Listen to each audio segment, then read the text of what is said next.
man? It has been way too long Yeah, for man. you and I to get together and talk. And I am so happy and congratulations on this new album, Thank Ralph. This album sounds like it's life changing. But before I get into the album, everything else, how have you been, man? Because literally seeing each other, it has been for years. you. 50 years. I'm good, man. I'm blessed. I have a 6 year old now. What? Yeah, I have a daughter. She's 6. So, I'm great, man. That's a blessing in itself. And another baby out today, Ralph. So, you know what I mean? Yes. It's kind of Yeah. funny because I saw on social media, I think it was last night. Were you popping bottles last night? Yeah, bro, I was in the studio and, just had a few close friends come by and we popped a couple and celebrated because this has been an album that's a long time in the making, a long time coming. So, put a lot of time and energy into it. So, I felt like I should pop a bottle of champagne and enjoy it. You know what? Let's go right to the album right now.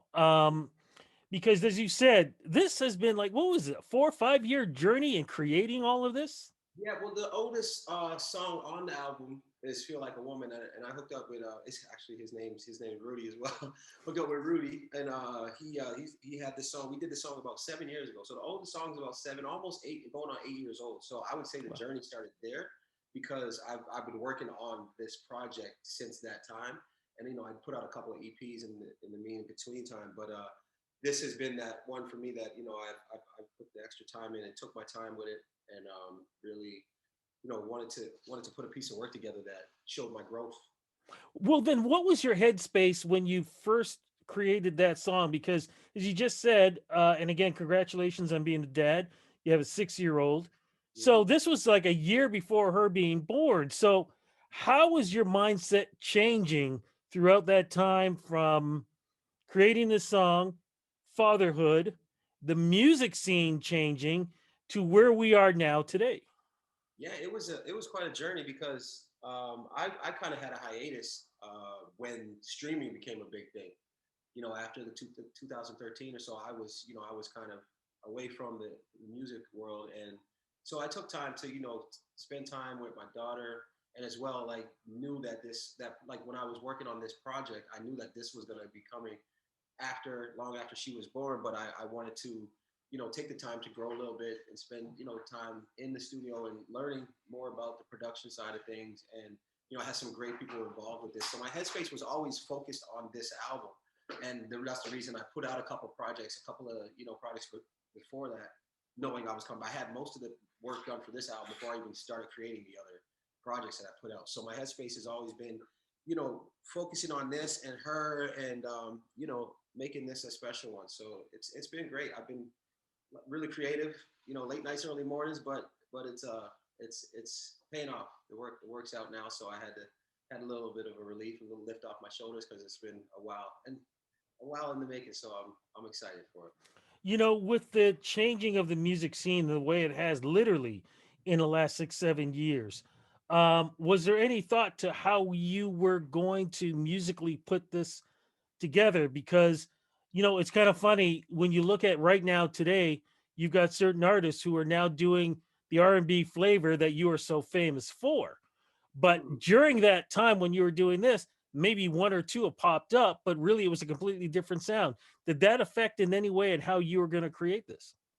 Not at all, because I kind of had the plan to do this type of sound for a while, and that's why like it's funny because a few of the records that are on it that I put out before the album, I was like a couple of them I didn't plan on putting on the album, but those were the records that I was putting out to kind of fit in with the younger crowd, as we could call them, that. And but knowing that I was going in the soul direction, then Daniel Caesar pops, and I'm like, whoa, this is kind of like, it's not exactly my direction, but that was a big inspiration for me to be like, okay, this is music can still live, and that's where I was going with my creative side of things, and just wanting to put my soul into some soul music, as well as kind of add little elements of gospel, Mhm. even though it's not full gospel R&B with organs from like Sean Downey. Shout out to Sean Downey from North Preston, because my dad and my brother, that's where they were born and raised.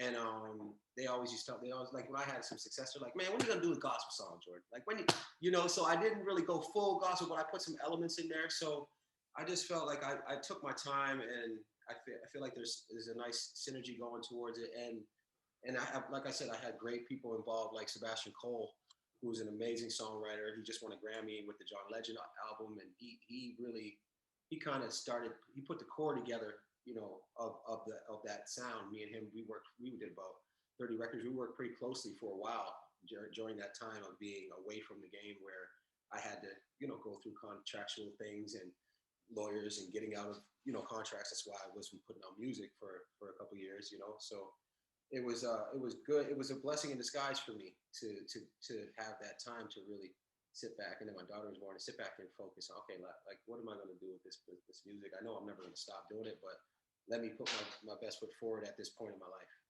No, you talked about gospel. One of your songs actually has a gospel choir in Yeah, it, or a boys choir in yeah, it, right? yeah. The Kenyan Boys Choir, and that was the first song really that set off the journey to putting molding Ralph, because Yeah. I came up with that record when I was flying over to Masai Mara coming back from Kenya, where I met And them. sorry, what song was that again? Same sky, same Right. sky.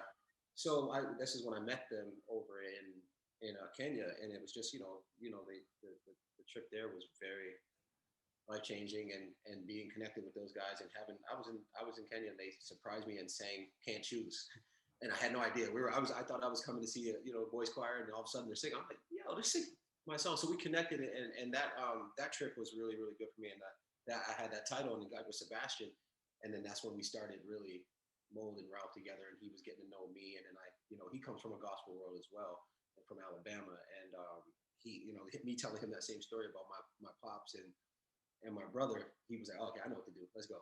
And so that's what kind of created the core of the album. And yeah, it just all came together after that. And then later on, finishing the album, it's just some cool things came together with the rest of the records that I picked for it, with great producers and good friends of mine that I recently acquired in my musical journey, that is becoming a great synergy and sound. You know what I mean? So I'm excited. I spoke with several times Gary Beals, Yeah. another great R&B soul singer, and he sounded he kind of went through the same journey as you've been going through. I mean, he went to South Africa Right. to really start to learn and find himself. The Mm-hmm. trip that you made, and we see this in the video too, video clips. What did that do for you spiritually, emotionally? It, you know, it made me really appreciate where I'm from, appreciate the blessings that I've had throughout my journey in life. And, that thing, it's like, it's like the thing you see, when you see what the pictures they show Africa in movies, and the scenes, until you're on that land and you're like talking with the people, hanging with the kids, you don't really know what they're really going through. And I still don't to this day, but I know that what I took from that experience is that we don't need much in life to really be truly happy. You know what I'm saying? And just seeing the kids be like, and no shoes, running down the side of the street just to get a piece of candy, but just want to shake your hand and say hi, and smiles bigger than the world. You know what I mean? So it really humbled me and made me appreciate, everything I have in life. The other thing that's really special about this too is you ended up working with, I would say, another godfather when it comes to hip hop, especially these days, because this individual has been helping a lot of people and still putting out music. Classified. How is Classified involved with you and this project? This is it's wild because we've always, since we started, he's been a big part of my success in this country, and took me on tour and took me across Canada 5 times. We toured the states a bit, and he really you know believed in me years back, and helped me out in that sense. So we kind of went our separate ways before I met Kuya, and we just decided, we're gonna go separate ways. We're still brothers. Like, I wish you all the best success. We still remain friends. Like, my daughter swam in the pool at his pool with his kids. You know what I mean? But we never really dove into to working. So with this project, and the cool thing about this project is that all the people that are involved are people that I actually consider really good friends. And I was like, man, it wouldn't feel right if I didn't have him produce something for this. So this is the first song he's produced Wow. for me since 2007. Crazy.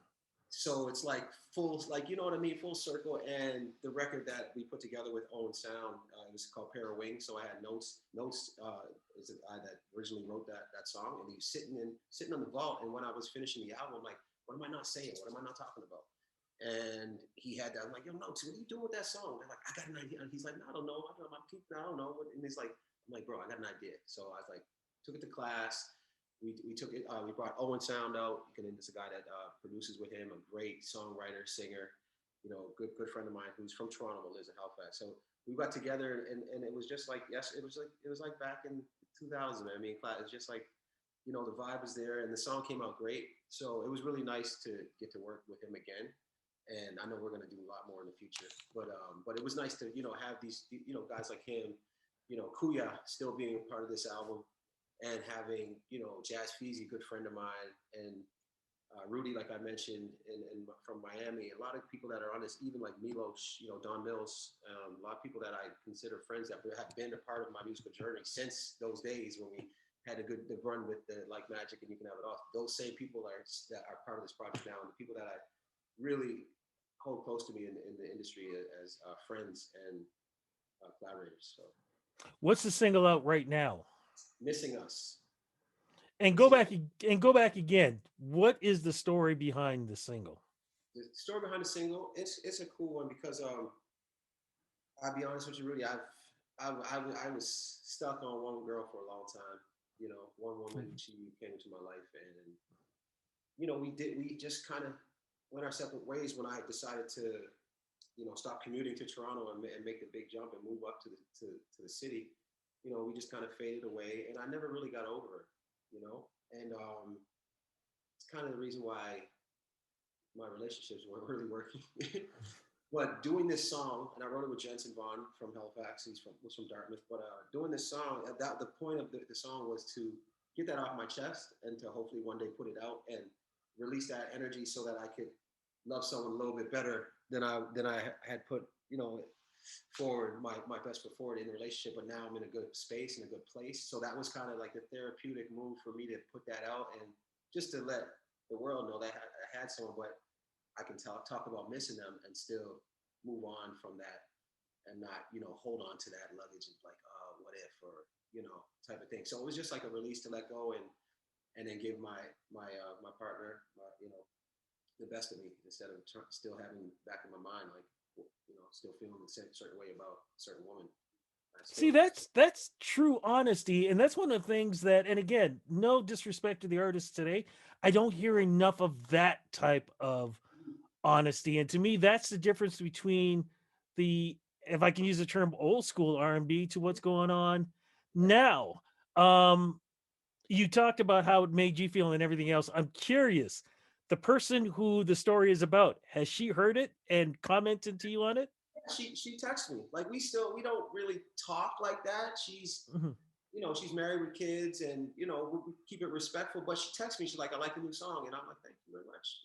That's Fantastic. still it's and to know that she's hearing that and knowing like we haven't had the chance to sit down and talk to each other since we gave up. Mhm. So but we've remained in communication that somewhat, hi, hey, how you doing? That's about it. But it's nice to know that, and that made me feel really good about letting that go as well.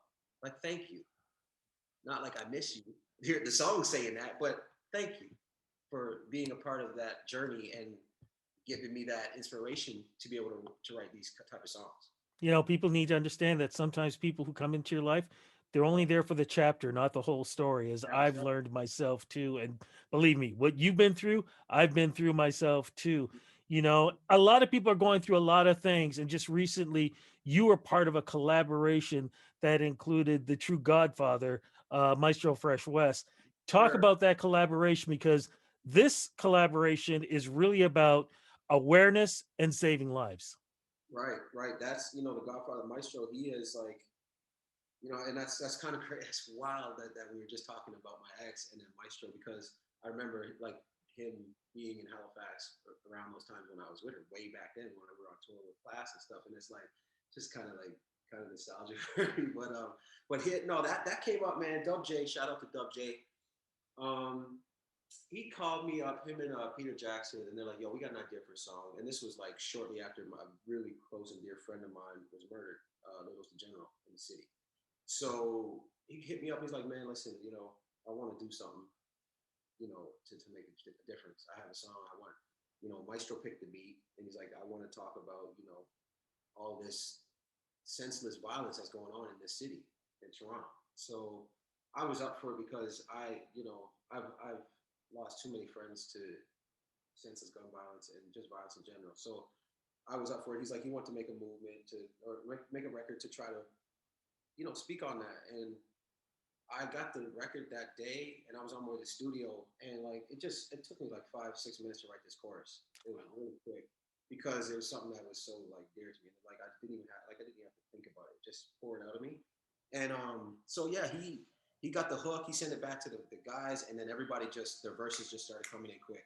So everybody kind of was inspired by the original hook that I put down, and Dub J did a good job of you know with the PR and the movement with that. And I know that he's raising some funds now to help some of the families that are, you know, going through a lot of pain because of these problems that the youth have today. So being a part of that was special to me because, like I said, it's happened too often, and it's something that I felt like I had to speak on. And even the Pair of Wings record, it kind of slightly touches on it the same way. And in that time of doing those records, I lost my brother, grandmother. So like, and this, and then like I said, it was inspired by Littles in general. So I felt like I was obligated to do this. Is okay. It's an easy one for me, and then everybody jumped on board, and it was a lot of controversy around it because some of the guys had dealt with some things in the streets and stuff. But we all felt like it's important that people that go through those things have to talk about those things as well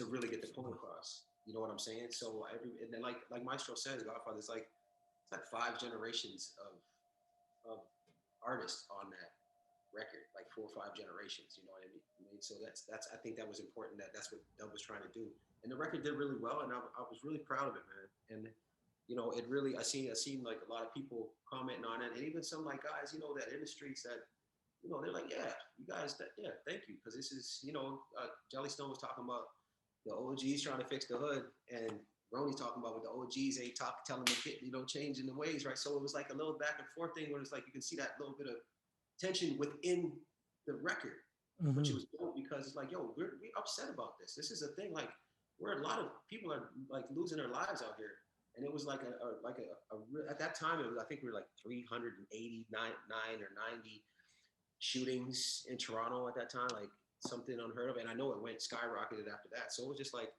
it felt good to be a part of such a impactful record, and I still believe that it will do its job if the right ears hear it, and that's what we intended to do with it. So Amen to that. With all of these things that you're doing, is this a comeback, or do you consider this a continuation of your story, your musical story? well, I mean, for me, it's a continuation. I mean, the outside audience might think it's a comeback, and I don't mind that because, like I said, I took a hiatus. I was away. This is my first album since 2010, so you can call it a comeback, but for me, it's a continuation, and that's kind of the reason why I call it Ralph, is because a lot of people you probably don't know, but that's my first name. A Never lot knew of that. people don't know that, right? So that was why, because growing as a man, like and like how you said earlier, the old school R&B, yeah, I consider myself old school R&B. Like I was, inspired by that '90s and that old school vibe. So this is what I wanted to bring to this project as well, and I embrace that, and that's why Ralph, and it's a kind of an old, got it from my grandfather, so it's an old man's name. I said, let me introduce that to the world where I'm finally feeling you know grown and mature, and I can do that through the music. So I wanted people to know that about me. That's my name, and kind of like not a rebirth, but just let people know a little bit more about me and see the growth in the music. Just curious though, your daughter, 6 years old, Mm-hmm. does she know who you are? Does she know about, what I've seen when I've been in the audience and what you've done for the Yeah. crowd, what you've done, the swool of ladies, to in some ways educate the guys through your through your lyrics and relationships and things.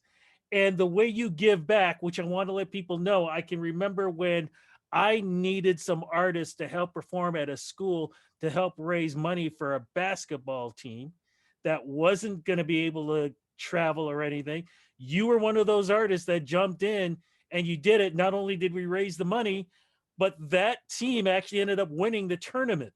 Wow. You Wow. have been part of all of these things. Does she have any idea just how much of a staple point you are in Canadian music history? I think she kind of gets it. You know, I've had her on stages. You know what I mean? So she knows. Like I didn't force it on her, but she wants to be a singer, and I've only been teaching her lip rolls and vocal warm up since she was in the womb. Not telling her what it's for, but Mm. she knows her voice, and she when she started JK, her music teacher like hit us up and was like, "Yo, your daughter's voice is really strong." So I Wow. and then so now she's into it, and she's on the album. She has her own interlude on the album, so she knows. Yeah, she when the quarantine went down, when lockdown happened, I was out on the East Coast and I was doing some shows. So I got locked down in the East Coast. So she sent a little voice note on her iPad through her mom, and I used that for an interlude. So she's on the album, and it's nice because I just tweeted yesterday. It felt good to give my daughter some publishing. um, oh, she's ready. Like she's already recorded her first song. She's ready. 6 years old. She's ready. And I'm not, like I said, I'm not forcing it on her, but it's something she wants to do. She wants to sing and play basketball like daddy. So regardless of what the outside world may have an effect on what she thinks of what people think about me, I'm her hero. I'm her dad. She wants to be like me. So I'm doing my job. You know what I'm saying? Hey, she's got a great role model. And I hope that I'm still going to be able to do these interviews in the next 10, 15 years so I can interview her and talk to her and maybe tell her some stories that you haven't told her about just yet. Maybe. Um, but as we know, the story is still continuing. 2021, will we be seeing more virtual performances?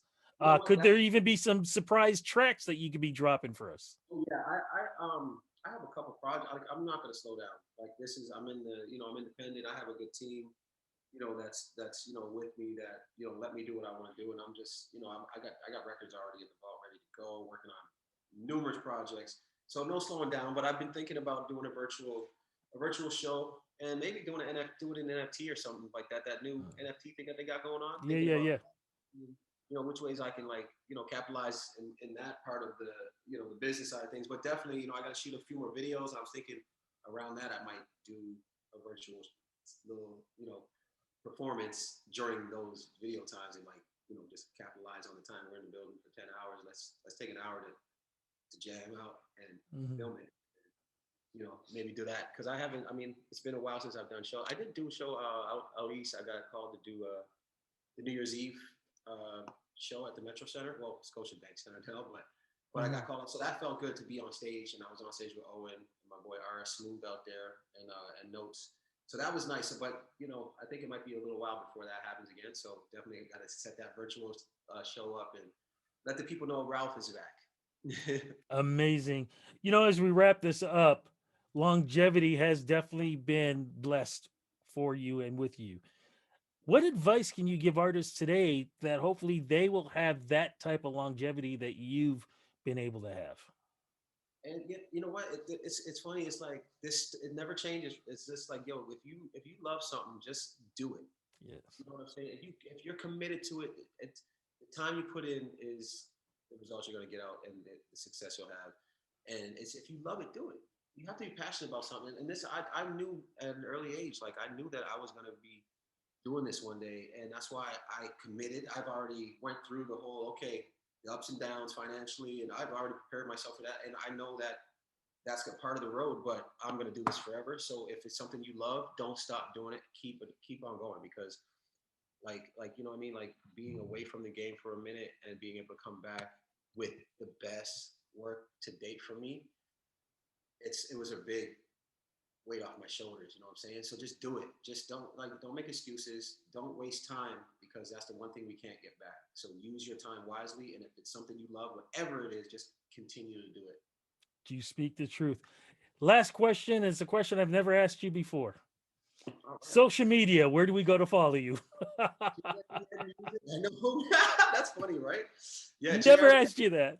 That's funny. JRDN music, JRDN music, and that's on all across the board. And I think the Facebook might be Jordan Online, but the rest is JRDN music. IG, Twitter, everything else is it's JRDN music. Spotify and all the platforms you type in JRDN, and you might get there's a couple different JRDNs too, but just you got to search for it. We'll find it. We'll definitely Yeah, find it. I could say Ralph, but I'm going to stick with Jordan. Jordan, thank you so much because that's what I have attached with you over the years. I always have big love for you, much respect for everything that you've done. Congratulations with the beautiful family. Congratulations on the journey. Congratulations on this music. And I am so looking forward to what you do in 2021, 22, 23, 24, 25. And hopefully we can still be doing what we're doing today. definitely. Thank you for always being, supportive, man, and always reaching out and supporting the movement, man, because it means a lot to me to have guys like you that have been a staple in this game of entertainment and reporting what what you like. So for you to do that for me, I appreciate you. Big love to you, my friend.